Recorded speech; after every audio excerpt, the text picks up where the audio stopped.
pag-uusapan natin ngayon, ito po, no? Ang pinakasikat po na loyalista, vlogger, broadcaster, na si Tunying, hindi na rin po natiis. Ayon po sa kanya, yung termino niya, garapalang katiwalian sa gobyerno ni Pangulong Marcos. Pag-uusapan din po natin, ito pong pinapakalat ni Chis at pinapakalat po ng lahat ng media.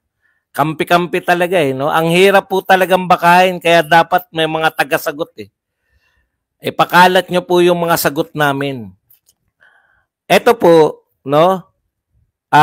Yung sinasagot po ng media at saka nitong mga matataas na tao o pinakamataas pong tuta itong si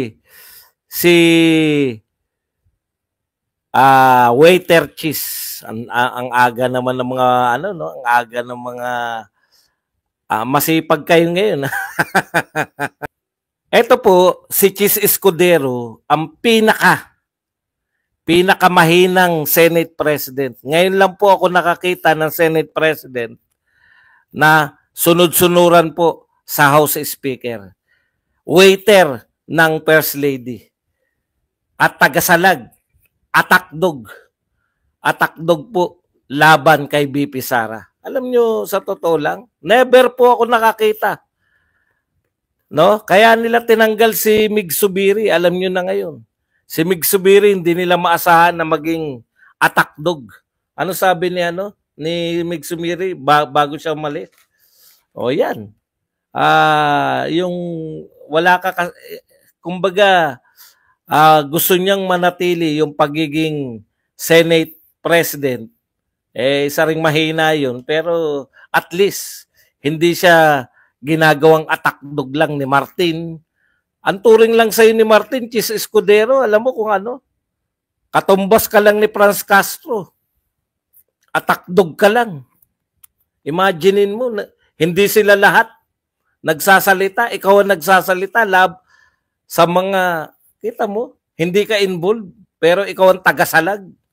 Para ka lang si Franz Castro. Senate President ka. No? Wala Okay, yan po mga pag-uusapan natin. Ako, hindi na ako nagulat dito kay Tunying, no? Una, pareho naman sila na kinaaniban ng ayaw ko magsalita ng reliyon, pero alam niyo na, 'di ba? Siyempre, kahit papaano may bigat yung mga sinasabi ng ating number 1 senator na si Marcoleta. Tumitimo po to sa mga mga tao, no? Kaya ito po, natutuwa tayo kay Tunying. Yung mga nagagalit na nagsasabing balimbing si Tunying. Alam niyo na, di ba? Napasok agad tayo na maagaga. Okay. ang point, tsaka yung mga naninira na bakit daw ako umuwi. Lahat po ng tao umuwi. Hindi.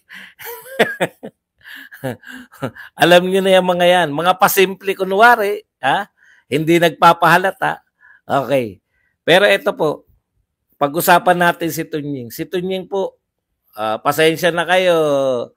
Pasensya na kayo, Jared. Pasensya na kayo, Abe. At iba pang mga vlogger, loyalist. No? Si Tunying talaga ang pinakasikat na vlogger na loyalista. Vlogger / press o media. Media man na taga na loyalista. In fact, siya yung siya yung nag-interview kay First Lady, kung matatandaan natin yung issue niya na budget sa akin, di ba? O, yan po sa totoo. Okay, tayo nyo. Yung mga galit na galit kay Tunying, alam nyo, alam nyo na, no? Ako natutuwa ko kasi tama naman yung sinasabi niya. Huwag kayong matuwa sa pagkatao, matuwa kayo sa sinasabi. Di ba? Kasi sino po ba ang magpapatunay ng mga na-expose po ni BP Sara kung hindi yung mga kapanalig? Kapanalig po ng administrasyon. Kasi sinabi na ni BP Sara, panay magnanakaw. O ngayon, eto naman. Pinapatunayan ni Katunying na pinaka sikat Pinakasikat na loyalistang vlogger. Okay. Ngayon, ito po, sabi ni Katunying, ito po, garapalan. Garapalan na po ang katiwalian sa gobyerno. Inulit-ulit niya po yan sa loob ng 1 minuto. Garapalan. Ngayon, ang gusto niyang makitang umaksyon ay si Pangulong Marcos. Bakit po? Pangulo siya ng Pilipinas eh. No? Siyempre, hindi niya kagad-kagad mabanatan dahil siyempre, alam niyo naman mga loyalista eh. Tayo, kagad nating binanata yan nung binanata si BP Sara eh. Dahil Duterte naman tayo. Marami po sa inyong bumoto kay Marcos dahil kay Duterte. Magtapatan na po tayong lahat. Okay. Ito po, no, si Katunying, sabi niya, hamon niya sa Pangulo, kung wala kang gagawin, konsentidor ka. Pero alam naman natin na hindi lang yan konsentidor. Alam natin na hindi lang siya konsentidor. No? Pwede bang ikonsente lang niya na wala siya? Ayon nga kay BP Sara, di ba? Umaangal na si Martin eh. Inaangal nilang pera kung nangangampanya pa lang sila. Kasi po yung mga campaign na donation, malamang yung sinasabi ni BP Sara na inangalan ni Martin. Kampanya pa lang eh. Nagkakatirahan na kayo ng mga campaign na fund pa lang. Grabe talaga tong mga to. Okay, kaya po sa totoo natatawa ko. Hindi po kami sumasampalataya kay Tunying. Kilala na namin yan maka Duterte din yan Ito po yung nangyayari na to. Hindi na makatiis yung mama Di ba? Tama naman ang sinasabi niya. Ang nagagalit lang po yung mga loyalista hanggang ngayon. Okay, garapal po talaga. At ang sabi pa ni Tunying, gusto niyang sitahin o ikundina ni Pangulong Marcos yung mga porsyento ng congressman at ng mga senador. Nakita natin si Cynthia Villar Di ba? Ano sabi ni Cynthia Villar? Bakit mo ba tinutulak yung condominium? Hindi naman pang mahirap yan. Sinabi niya to kay Rizal Ontiveros Yung mga tagahanga ni Rizal Ontiveros na parang si Rizal Ontiveros ay walang bahid. Ito po, direktang sinabi ni Cynthia na mahilig manita. Ayon kay Cynthia Villar, nakikiporsyento rin pala. Wala po, kaya ito po, tama si Tunying, garapalan. Alam ng lahat ng tao na kayong lahat ay may porsyento.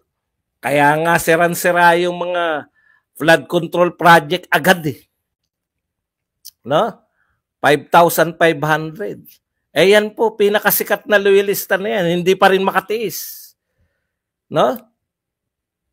Bintang natin dyan nung araw, meron pang meron pa, tumatanggap pa yan ng generous allowance. Kaya grabe ang paging loyalista. Ngayon po, hindi makatiis.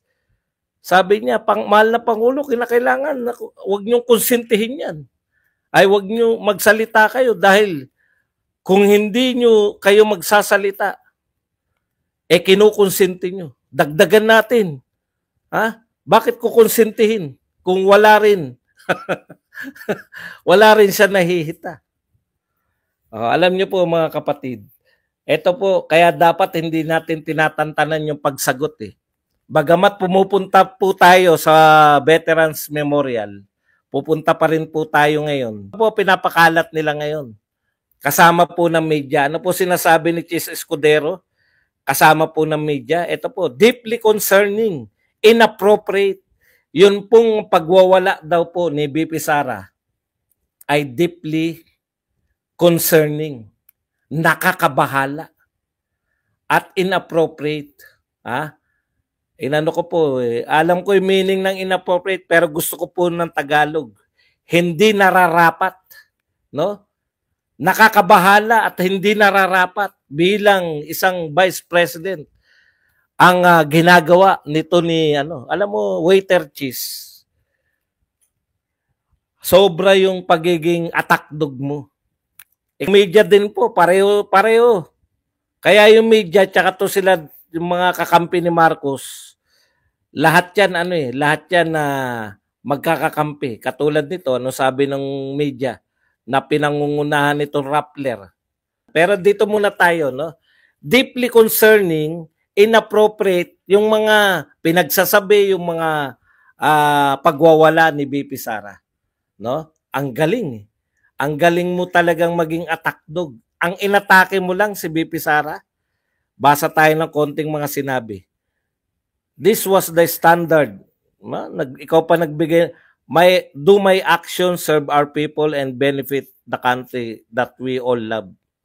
Okay, sabi po ni Chis Escudero, the Senate leader says he believed that as public servants, their action should always guide by this fundamental question. Ano yung fundamental question na yan? This assess, no? Ito po, minamasama po niya yung pagmumura. Yung pagmumura po ni BP Sara kay President Marcos, kay First Lady Lisa Marcos, at kay House Speaker Martin Romualdez. Okay.